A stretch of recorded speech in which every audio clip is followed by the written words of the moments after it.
You're leading the effort for counterterrorism in the White House. How do you think the situation in the world has changed and what message the Trump administration has sent to terrorists? Well, first, let me just say what we inherited over the last 4 years. Sadly, we have a recrudescent global jihadi threat. The jihadi threat is increased because of the feckless lack of leadership of the Biden administration.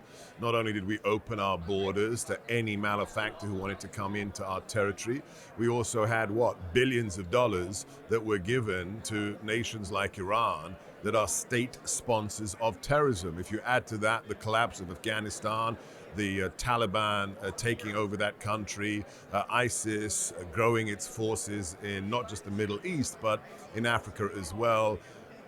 It's worse than it's been for many, many years. The good news is we now have a commander-in-chief again who's deadly serious about what has to be done. And I think the story that now is declassified, you can read about it at length in the Daily Mail, tells you everything you need to know. Second Thursday of the Trump administration, Michael Waltz, the former Green Beret, National Security Advisor, my direct boss, he walked into the Oval Office with me and a member of my counterterrorism team. We showed the president some intercepts, some maps of northern Somalia, where there's a massive ISIS terrorist enclave, a cave complex. And we told the commander-in-chief, sir, for the last 2 years, the American government has been surveilling this ISIS compound with people in it who are responsible for attacks against U.S. citizens, servicemen, our allies and friends. And the president looked at us and said, what do you mean we've been surveilling them?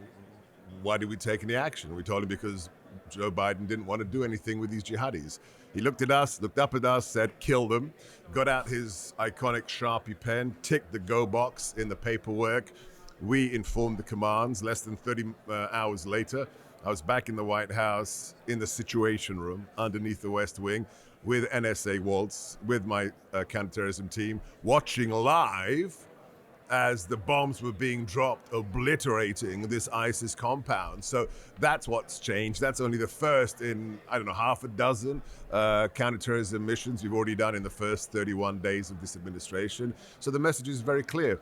As the president tweeted out that Saturday afternoon, this is the third week of the administration, he said, you want to attack Americans? He wrote in capital letters, we will find you and we will kill you. And that's why we have a very different reality today. It's a really different environment. Like you said, in only a month, there have been tons of changes in the military, from cutting DEI, rearranging funding, to hiring and firing new leadership. Could you speak a little bit about that?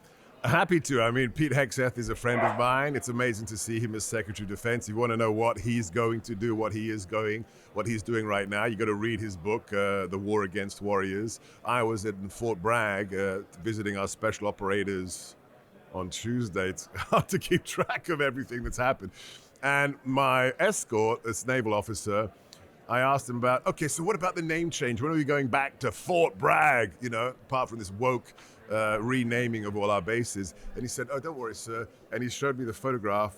That morning at 6 a.m., he came on base, and the Fort Liberty sign had gone. It was just sheet metal. I posted it on my social media feeds, and I told Pete Hegseth, Pete, I want a screwdriver. I want to be there putting back the Fort Bragg sign. So whether it's the spiritual message that we're stopping the political correctness, or whether it's getting rid of woke officers, whether it's the replacement of the chairman of the Joint Chiefs just, yesterday, or whether it's the love of country we see from Team Trump. Well, I was there yesterday, I can't believe it was yesterday, in the White House seeing my friend Kash Patel be sworn in as director of the FBI.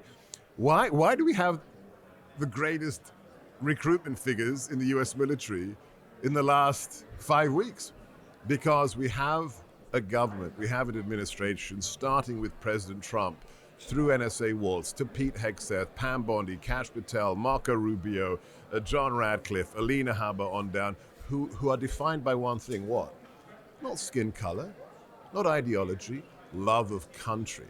This is what is missed by the establishment, the likes of Mitch McConnell and the left wing and the establishment media. 77 million Americans voted for President Trump because they want to be proud of their country, because they love their country. We don't see America as the problem. For far too long, those in power, the quote-unquote elite, thought America was the problem. Well, 77 million Americans disagree with that. Of course, a really hot spot for terrorism is the Gaza Strip, and there has been talk from President Trump of rebuilding the Gaza Strip and really just redoing what we have there. What are your thoughts on the best way to move forward with that situation? It's fascinating how almost everybody, especially in the establishment media, completely misunderstood what President Trump was doing when he talked about, taking over Gaza and building in Gaza. It's not about gold-plated hotel towers in Gaza. It's about doing what? Stimulating a conversation. Immediately, we have certain nations in the region who are allegedly angry that President Trump dared talk about Gaza like that. But what happened 3 days later? Those nations were saying, after 50 years of doing nothing for that region, saying, okay, maybe we should be involved in helping to rebuild that region. If you're not familiar with the way the president operates, I tell everyone, whether you love President Trump, whether you dislike him, you have to understand him. Read The Art of the Deal. This is a man who makes the impossible look easy. He said this in one of his recent speeches, and this is why Elon Musk is running Doge for the president. Americans are great at the impossible, and that's why whether it's peace in Ukraine, whether it's peace in the Middle East, whether it's securing the border, whether it's getting us to Mars with a manned mission, America has returned thanks to President Trump. President Trump has been discussing a peace deal in Ukraine. Do you expect President Zelensky to take that, and what do you think will happen? If he wants to stop what National Security Advisor Mike Waltz accurately called this week the meat grinder, then he should. I mean, think about it. What sane individual, whether you're a politician, whether you're just a taxpayer, a citizen of a neighboring country of the region, why would you want the war to continue? There's one man who can bring peace to this conflict that has taken the lives of hundreds of thousands of Ukrainians and Russians. That individual is President Trump. If you want the war to end, you have to be at the table. Looks like Russia is at the table. Our envoy is at the table. President Trump is ready to broker. So if Kiev would like to see this tragedy end, then it would make sense for them to be at the table as well as soon as possible. Going forward, what should we be watching as far as President Trump's strategy to end terrorism goes? Very easy. Look for the counterterrorism strategy that we're starting to formulate next week. So I've recalibrated the whole intelligence community, the people who do counterterrorism in the last 4 weeks, giving them a message of, okay, this is what the president is focused on. And it's very easy. This is not classified. The number one thing the president and NSA Waltz cares about, whichever region of the world you're talking about, is whether it is being used to plan and plot mass casualty attacks on the United States or against our servicemen anywhere in the world. That's the number one metric. My wife calls this, and she was a presidential appointee in the Department of Homeland Security in the first Trump administration, the 9/11 question. It's real. The clarity couldn't be more explicit. Are we guaranteeing that there will not be another 9/11? We are going to have a counterterrorism policy that affects that capacity to detect and to neutralize those threats before they ever occur.